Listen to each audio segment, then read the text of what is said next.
আমিরে জামাত ডক্টর শফিকুর রহমান অতি সম্প্রতি লন্ডনে বেগম খালেদা জিয়ার সঙ্গে দেখা করেছেন এবং তারেক রহমান সাহেবের সঙ্গে বৈঠক করেছেন। এরকম একটি সংবাদ যখন সামনে এলো, বেশিরভাগ মানুষ অবিশ্বাস করেছে, বিশ্বাস করেনি। কারণ হলো যে গত কয়েক মাসে জামাত এবং বিএনপির মধ্যে যে দা-কুমড়ার সম্পর্ক, এই সম্পর্কের ভিত্তিতে এই সাক্ষাৎটি হতে পারে না। ১। ২ নম্বর হলো যে জামাত এবং বিএনপির মধ্যে সেই যে ২০১৬-১৭ সন থেকে যে টানাপোড়েন, এখানে এক পক্ষ চেয়েছে জামাতের সঙ্গে বিএনপির সৌহার্দ্যতা থাকুক, আর ভারতপন্থী যে সকল বিএনপি নেতা রয়েছেন তারা সবসময় চেয়েছে যে জামাত যতক্ষণ পর্যন্ত বিএনপির সঙ্গে আছে ততক্ষণ পর্যন্ত ভারত বিএনপিকে ছাড় দেবে না। এবং অতীতে যে কয়বারই বিএনপি ক্ষমতায় এসেছে সবসময় ভারতের একটা গ্রিন সিগন্যাল ছিল, কিন্তু বিএনপি সেই গ্রিন সিগন্যালটি ধরে রাখতে পারেনি। আবার আওয়ামী লীগ যে কয়বারই ক্ষমতায় এসেছে বা ক্ষমতায় চলে গেছে এই গ্রিন সিগন্যাল রেড সিগন্যালের কারণে। তো এটা বিএনপি খুব ভালো করে বুঝে, কিন্তু কেন জানি সবাই বলছিলেন যে বেগম জিয়া যেমন জামাতের প্রতি দুর্বলতা রয়েছে, তার চেয়ে জনাব তারেক রহমান সাহেবের দুর্বলতা অনেক অনেক বেশি। ফলে এই দলের মধ্যে যারা ভারতপন্থী রয়েছেন তাদের শত আপত্তি থাকা সত্ত্বেও ২০১৮ সন পর্যন্ত জামাত এবং বিএনপির মধ্যে বন্ধুত্ব সুদৃঢ় ছিল এবং তারা একসঙ্গে ইলেকশন করেছে। তাদের যে নিবন্ধন, সেই নিবন্ধন না থাকা সত্ত্বেও তারা বিএনপির হয়ে নির্বাচন করেছে। কিন্তু নির্বাচনের পর বারবার বিভিন্ন কারণে জামাত হয়তো কৌশলগত কারণে, হয়তোবা বিএনপির তাচ্ছিল্যের কারণে, হয়তোবা আওয়ামী লীগের কূটকৌশলের কারণে, অথবা আওয়ামী লীগ চেয়েছে যে জামাত বিএনপি থেকে আলাদা হয়ে যাক এবং তারা একটা স্বতন্ত্র দল হিসাবে তারা রাজনীতি করুক। সে কারণে হোক না কেন তাদের মধ্যে একটা দূরত্ব তৈরি হয়েছে এবং সেই দূরত্বটা এই জুলাই আগস্ট বিপ্লবের পরে একেবারে সাপে নেউলে, মানে সাপ বেজির সম্পর্ক যেরকম হয় ওইরকম সম্পর্ক হয়ে গেছে। তো সেই অবস্থাতে জামাতের আমির তিনি হঠাৎ করে বেগম জিয়ার সঙ্গে দেখা করবেন, তারেক রহমান সাহেবের সঙ্গে দেখা করবেন, এটি একটি অবিশ্বাস্য ঘটনা। কিন্তু পরবর্তীতে যখন বিভিন্ন সোর্স থেকে এটি নিশ্চিত করা হলো যে হ্যাঁ, তাদের সাক্ষাৎ হয়েছে এবং স্বয়ং জামাতের আমির বিভিন্ন সংবাদ মাধ্যমে যখন স্বীকার করলেন এবং তিনি যখন এই কথাগুলো বললেন, তখন এখানে পরস্পর বিরোধী কথাবার্তা চালু হয়ে গেল।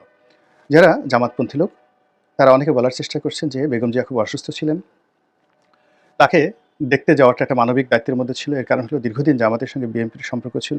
আর বেগম জিয়া বয়োবৃদ্ধা, তিনি জামাতকে খুবই পছন্দ করেন এবং জামাত তার প্রতি কৃতজ্ঞ। আর এই অসুস্থতার সময় জামাতের আমির তার সঙ্গে মানবিক কারণে দেখা করতে গিয়েছেন। এটা হলো একেবারে সাদামাটা পজিটিভ প্রচারণা। ২ নম্বরে যারা বলার চেষ্টা করছেন তারা হলো যে বেগম জিয়া তাকে দেখে আবেগ আপ্লুত হয়েছেন, তিনি কান্নাকাটি করেছেন এবং কেন জামাত বিএনপিকে ছেড়ে গেল? এই সময় জামাতের অবর্তমানে বিএনপি অনেকটা কুলহারা বা রমণীর মতো হয়ে গেছে, বা মানে মাঝিহারা, মাঝিহীন নৌকার মতো হয়ে গেছে। ফলে জামাতের যে শক্ত এবং বলিষ্ঠ নেতৃত্ব এবং জামাতের যে অলিত্ব, এটা ছাড়া বিএনপিকে রক্ষা করা সম্ভব নয়। জনাব তারেক রহমান সাহেব যদি জামাতের আমিরের সাহায্য না পান, তাহলে তিনি কী করে দেশ চালাবেন? এইভাবে বেগম জিয়া আকুতি জানিয়েছেন যেন আবার জামাতের সঙ্গে বিএনপির একটা বন্ধুত্ব হয়। এভাবে জামাতপন্থী যারা লোকজন রয়েছেন নেগেটিভ অর্থে জামাতকে বড় করার জন্য এবং বিএনপিকে ছোট করার জন্য সোশ্যাল মিডিয়াতে এই কথাগুলো বলে যাচ্ছেন একের পর এক।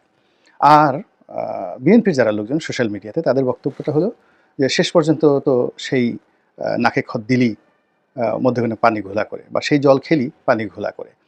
তো বিএনপি ছাড়া কি জামাতের কোনো অস্তিত্ব আছে? এত বড়, বড় কথা বলার পরে আবার সেই তারেক রহমান সাহেবের, তারা বেগম জিয়াকে বলছে না, তারা বলছে তারেক রহমান সাহেব। তারেক রহমান সাহেবের কদমবুছি করার জন্য জামাতের আমিরকে সেই লন্ডন পর্যন্ত যেতে হয়েছে এবং তারা বলার চেষ্টা করেছেন যে তিনি সেখানে গিয়ে হয়তো দিনের পর দিন বসে আছেন একটা অ্যাপয়েন্টমেন্টের জন্য। তারেক রহমান সাহেব অ্যাপয়েন্টমেন্ট দিতে চান নাই। তাকে বিভিন্ন অ্যাঙ্গেল থেকে হাতে পায়ে ধরে রিকোয়েস্ট করে তিনি সেই অ্যাপয়েন্টমেন্ট দিয়েছেন এবং অনেকে ঠাট্টা করে বলার চেষ্টা করছেন যে এই যে এখন তারেক রহমান সাহেব যে বিড়াল নিয়ে বা ছবি তুলেছেন, বিড়াল নিয়ে ছবি তুলছেন, বিড়াল কোলে নিয়ে ছবি তুলেছেন, বিড়ালকে পাশে বসিয়ে তিনি ছবি তুলেছেন। সবাই বলার চেষ্টা করেছেন যে যখন তিনি সেই জামাতের আমিরের সঙ্গে বৈঠকে ছিলেন তখন সেই বিড়ালটা কোথায় ছিল? তিনি যদি সেই বিড়ালটা পাশে রেখে জামাতের আমিরের সাথে কথা বলে থাকেন, নিঃসন্দেহে এটা তার জন্য একটা বিরাট অবমাননাকর এবং তাচ্ছিল্যের বিষয়। এবং এই ঘটনা কিন্তু ঘটে, অনেক সময় ঘটে। যেমন দেখা গেল জেআরডি টাটা, এই যে টাটা গ্রুপের এখন যে রতন টাটা, রতন টাটার বাবা। তো জেআরডি টাটা ৬০-এর দশকে সমস্ত ভারতবর্ষের সর্বজন শ্রদ্ধেয় একজন ব্যবসায়ী ছিলেন, ব্যবসায়ী নেতা ছিলেন এবং সারা ভারতবর্ষ তাকে খুব সম্মান করত এবং জামশেদজি টাটার চাইতেও জেআরডি টাটার সম্মান অনেক বেশি ছিল, যিনি টাটা গ্রুপ প্রতিষ্ঠা করেছেন। তো ইন্দিরা গান্ধী একবার তাকে দাওয়াত করে নিলেন। সেটা আমি সেই সাক্ষাৎকারটা, জেআরডি টাটার সাক্ষাৎকারটা আমি দেখেছি সিমি গারওয়ালের সাক্ষাৎকারে। তো টাটা যেটা বললেন যে আমাকে দাওয়াত করে নেওয়া হলো এবং আমার কাছে কিছু বিষয় ব্যবসা-বাণিজ্য সম্পর্কে যে বিষয়গুলো জিজ্ঞাসা করা হলো।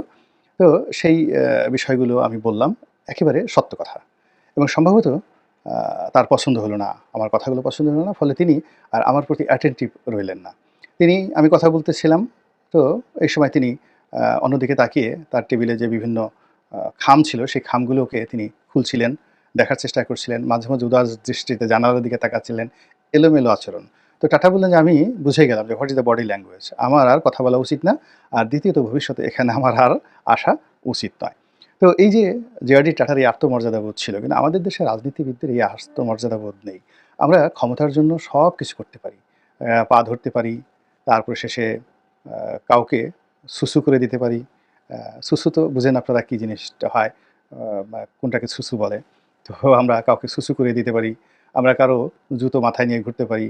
তারপরে শেষে কারো পায়ের উপরে একেবারে কপাল ঠেকিয়ে দিতে পারি। এখন তো এই ধরনের পীর পূজা খুব হচ্ছে বাংলাদেশে। তারপরে জুতোর তলা যদি লেহন করতে হয়, মানে চাটতে হয়, সেটাও আমরা করতে পারি ক্ষমতার জন্য। কিন্তু মাথা উঁচু করে সিংহ বিক্রমে জেআরডি টাটার মতো ওইভাবে দাঁড়িয়ে থাকার হিম্মত আমাদের দেশের পলিটিক্সে নেই। আর এই কারণে কি হচ্ছে, জামাতের আমির ডক্টর শফিকের মতো একজন সম্মানিত মানুষকে নিয়ে যারা জামাত বিরোধী লোকজন তারা এভাবে ট্রল করে নানা রকম তারেক রহমান সাহেব তার বিড়ালকে নিয়ে লন্ডনের বিভিন্ন বিষয়াদি নিয়ে বলার চেষ্টা করছেন। মোদ্দা কথা হলো যে চারিদিক থেকে জামাতের উপর বিপদ ধাবিত হয়েছে। সরকারের সাথে তার সম্পর্ক ভালো নেই। ক্যান্টনমেন্টের সাথে তার সম্পর্ক ভালো নেই। পশ্চিমাদের খড়গ আসছে এবং পশ্চিমারা জঙ্গিবাদ দমনের জন্য এই ইউনূস সরকারের উপরে যে চাপ প্রয়োগ করবে জঙ্গিবাদ দমনের জন্য, এবং সেই চাপটি সবার আগে জামাতের উপর আসবে। জামাত এই কারণে ভয় পেয়ে তারেক রহমান সাহেবের সাথে দেখা করতে গিয়েছে এবং বিএনপির আশ্রয় নিতে চাচ্ছে ১। ২ নম্বর হলো যে সবকিছু যেভাবে চলছিল খুব দ্রুততার সঙ্গে জামাতের পক্ষে, সেগুলো এখন আর চলছে না। জামাতের নিবন্ধন এখন পর্যন্ত দেওয়া হয়নি। জামাতের একজন ঊর্ধ্বতন কর্মকর্তা এটিএম আজহার সাহেব তিনি এখন পর্যন্ত মুক্তি লাভ করেননি। এখন এই অবস্থাতে জামাত তাদের প্রতি যে বিশ্বাস এবং আস্থা, নিজেদের প্রতি যে বিশ্বাস এবং আস্থা ছিল, সেটি নষ্ট হয়ে গেছে। ফলে তাদের মনে হয়েছে যে না, এখন তাদের একটি রাজনৈতিক এলাই দরকার, সাহায্য দরকার, এবং সে সাহায্য তো বিএনপি। এখন এজন্য বিএনপির সাথে নতজানু হয়ে হোক, লন্ডন গিয়ে হোক, তারা সেই সম্পর্কটি স্থাপন করলেও করতে পারে। এটা স্বাভাবিক ব্যাপার। আমি এই বিষয়গুলোকে তো বলছি না, এটা সবাই বুঝতে পারে। কিন্তু আমার কাছে যেটা মনে হচ্ছে সেটা হলো যে এখনো পর্যন্ত কিন্তু ডক্টর মোহাম্মদ ইউনূসের ১ নম্বর বিশ্বস্ত লোক হলো জামাত। তো ডক্টর মোহাম্মদ ইউনূসের পক্ষ থেকে যদি কোনো প্রস্তাব থাকে, কোনো গোপন মেসেজ থাকে, সেই গোপন প্রস্তাব এবং গোপন মেসেজ নিয়ে সরকারের পক্ষ থেকে জামাতের আমির যদি তারেক রহমান সাহেবের কাছে যান, আমার কাছে এটা খুব আশ্চর্যজনক বলে মনে হবে না, হতে পারে। আর এটার পক্ষের যুক্তি হলো যে যেখানে বিএনপির অনেক বড়, বড় নেতা অহরহ ইংল্যান্ডে যাচ্ছেন তারেক রহমান সাহেবের সাথে দেখা করার জন্য, কিন্তু তারেক রহমান সাহেবের সঙ্গে তারা দেখা করতে পারছে না। অনেক বড়, বড় নেতা ৮ দিন ১০ দিন হোটেলে থেকে তারপরে অল্প সময়ের জন্য তারেক রহমান সাহেবের সাথে একটা ছবি তুলে দেখা করে তারপরে চলে আসছেন। তো সেখানে জামাতের আমির একেবারে তার বাসায় চলে গেলেন। এখানে আব্দুল আল মিন্টু আ বাসায় গেছেন একমাত্র ডাক্তার জাহিদ ছাড়া। মানে বিএনপির অন্য কোনো নেতা তারেক রহমান সাহেবের বাসায় গিয়েছেন, তার বাসায় খেয়েছেন, বেগম জিয়ার সঙ্গে দেখা করেছেন, এই ধরনের খবর আমরা এখনো পাইনি। তো সেখানে জামাতের আমির সরাসরি বাসায় চলে গেলেন এবং বাসায় তারেক রহমান সাহেবের সাথে বেগম জিয়ার সঙ্গে দেখা করলেন। এটা যদি সরকারের পক্ষ থেকে, ডক্টর ইউনূসের পক্ষ থেকে কোনো এরকম ইম্পোর্টেন্ট মেসেজ না থাকতো, তাহলে জামাতের আমিরকে এই মুহূর্তে প্রিভিলেজ দেওয়ার মতো বা গুরুত্ব দেওয়ার মতো অবস্থা সৃষ্টি হয়নি। তারেক রহমান সাহেব সেটা করতেন না। আমার কাছে সেটা মনে হচ্ছে। ফলে ডক্টর মোহাম্মদ ইউনূসের পক্ষ থেকে কোনো গোপন মেসেজের আ আ বাহক হয়ে তিনি সেখানে যেতে পারেন। এ গেল দ্বিতীয়। তৃতীয় যে বিষয়টি সেটি হলো যে সরকারের সঙ্গে সাইড লাইনে একটা সমঝোতা করার জন্য 1 to 1 ডক্টর ইউনূস ভার্সাস যাকে বলা হয় তারেক রহমান। এখানে জামাত একটা ব্রিজ হিসেবে কাজ করতে পারে এবং এটা সবচেয়ে বেশি আমার কাছে বিশ্বাসযোগ্য মনে হয় বা সম্ভাব্য মনে হয়। এর কারণ হলো যে এখানে সালাউদ্দিন সাহেব, মির্জা ফখরুল, মির্জা আব্বাস যে সকল নেতারা ডক্টর মোহাম্মদ ইউনূস সাহেবের সঙ্গে দেখা করছেন এবং কথাবার্তা বলছেন, বৈঠকের ভিতরে এবং বাইরে এই কথার সামঞ্জস্য থাকছে না এবং প্রায় প্রতিবারই একটা না একটা অলক্ষণে ঘটনা ঘটছে এবং ক্রমশ সরকারের সাথে সম্পর্ক নষ্ট হচ্ছে। সেক্ষেত্রে ডক্টর মোহাম্মদ ইউনূসের সঙ্গে তারেক রহমান সাহেবের বা তারেক রহমান সাহেবের সঙ্গে ডক্টর মোহাম্মদ ইউনূসের একটা সরাসরি কথা বৈঠক বা যেখানে দুজনেরই বিশ্বস্ত যদি কেউ থাকেন, তাহলে সেটা ভালো হয়। এবং এখানে ডক্টর শফিক জামাত দল হিসেবে যাই থাকুক না কেন, ডক্টর শফিক অনেকেরই নিকটই একজন বন্ধুবৎসল ব্যক্তি, সুহৃদ ব্যক্তি। ২ নম্বর হলো সিলেটে তার একটা কানেক্টিভিটি রয়েছে এবং এই মুহূর্তে যুক্তরাজ্য বিএনপি যিনি সভাপতি তিনি একজন সিলেটের ভদ্রলোক। তার সঙ্গে আ আমির সাহেবের ভালো সম্পর্ক থাকতে পারে, আমিরে জামাতের ভালো সম্পর্ক থাকতে পারে এবং সেই সুবাদে এই বৈঠকটি একেবারে ঘরোয়া পর্যায়ে হয়ে যেতে পারে। ঘটনা যাই হোক না কেন, এটা রাজনীতি এবং রাজনীতির একটা কূটকৌশল এবং সেই কূটকৌশলে এখন আমরা এরকম একটা ত্রিভুজের মধ্যে এসে পৌঁছে গেছি। ৩ দিক থেকে যে চাপ আসছে, সে চাপে যা কিছুই হোক না কেন, খুব দ্রুত যে ভালো কিছু একটা হবে, সন্তোষজনক কিছু একটা হবে বা উইন উইন সিচুয়েশন, জামাতের লাভ হবে, বিএনপির লাভ হবে, তারপরে শেষে যাকে বলা হয় ডক্টর মোহাম্মদ ইউনূসের লাভ হবে, এর 1% সম্ভাবনা নেই। সম্ভাবনাটা কেন নষ্ট হচ্ছে? এর কারণ হলো সেই যে 1/11 থেকে আজ অবধি দেশের সব কিছু কিন্তু উল্টো স্রোতে চলছে।